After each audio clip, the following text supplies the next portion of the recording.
The American Confederate flag is a patriotism of evil, of murder, bloodshed.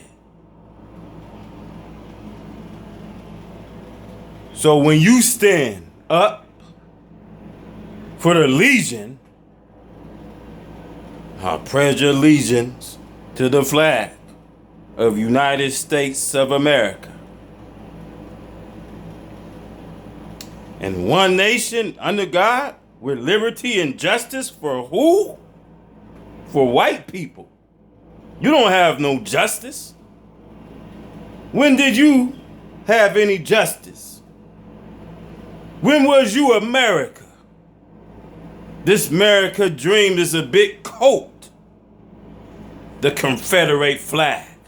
You see Donald Trump, when he was president, how he was having the Confederate flag. They represent that flag. Outlaws, murderers of assassinators, they represent that Confederate flag. And you sitting there, I pledge allegiance to the flag of United States of America, one nation, under God, with liberty and justice for white people. You don't have no freedom. You don't have a complete freedom. So you out here on this plantation and you looking and you seeing history is repeating itself. You seeing the Congress. You seeing how they denying your voting rights.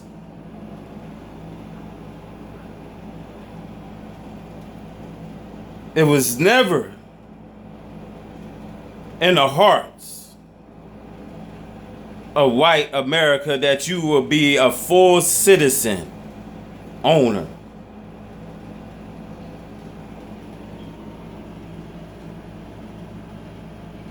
So this is why a deliverer has come. This is why God sets up a judgment. This is why you see the climax change. 100 years of their days of ruling is up. But the devil will strike back within 1,000 years. He will be free and do all he can possibly do to take you with him. That's why you have the world and the churches confused.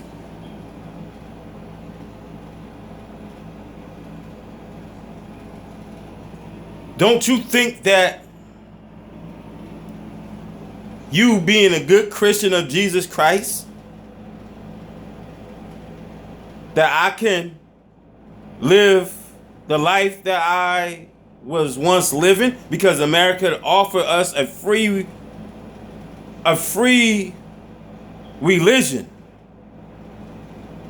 America offered you nudity. See, nudity is originated from the white man. And I know you may not like me, sisters, because it's a shame of our black sisters. Some of you out dressed in nudity. A lot of you have jobs in a strip club, half naked,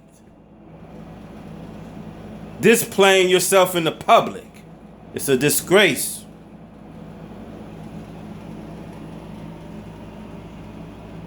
See, Satan will give it all to you if you bow down. And see, I've been saying that's what we got to be careful of who we bow down to.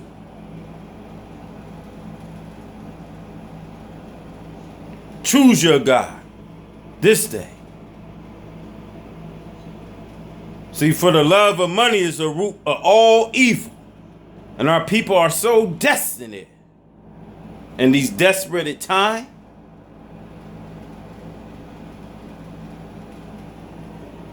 that nudity can get you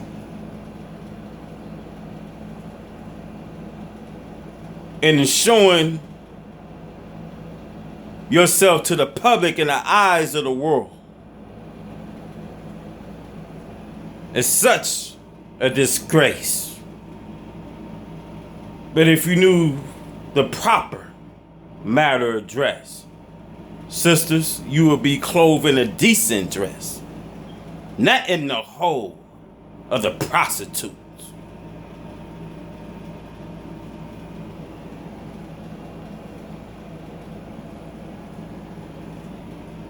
Yes, we are all here.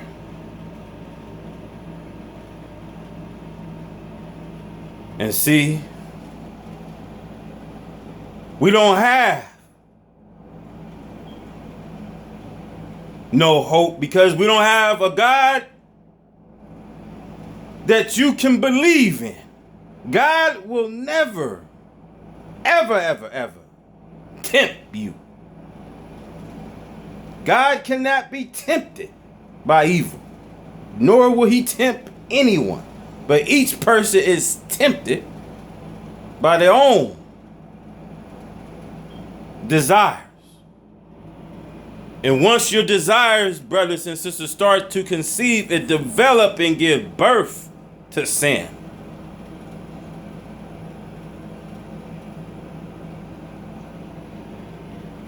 It's easy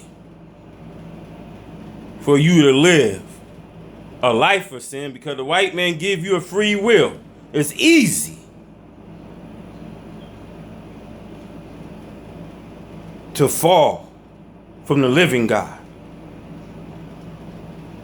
It's easy to be astray. It's easy to be deceived. It's easy to get tricked.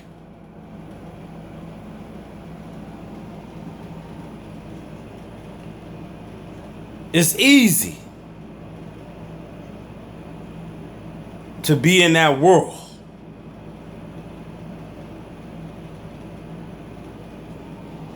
Jesus says, the world will love you as its own. But if you're not of the world will hate you. But, brothers and sisters, if we gonna be overcomers,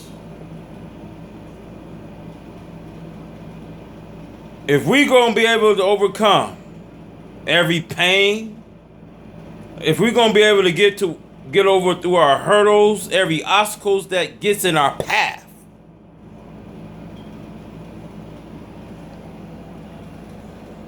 because we know the world is a big world out there.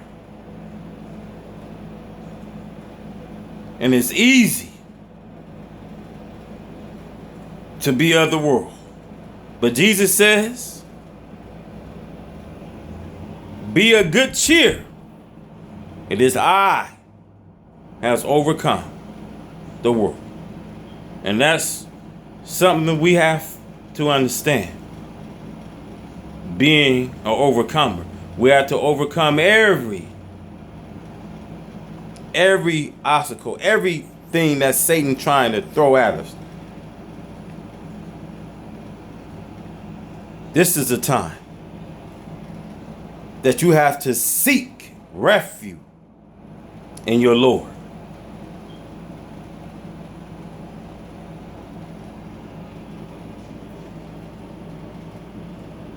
Because David says, yes, Lord, I walk into this valley of the shadow of death and I feel no evil. because the Lord are with me. Brothers and sisters, you was never no evildoer, but you followed the orders of the enemy. And he had deceived you, lynched you, raped you, murdered you, mocked you, laughed at the burning of your flesh. This was the enemy's job, was to steal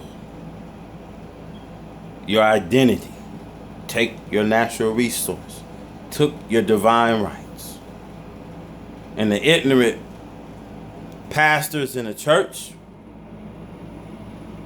so busy being ordained,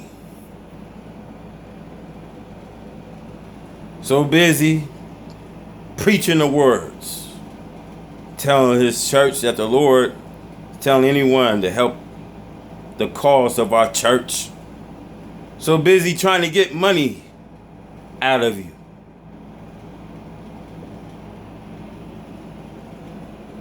And see, in this day, God is going to burn up the churches, those false churches and teachers.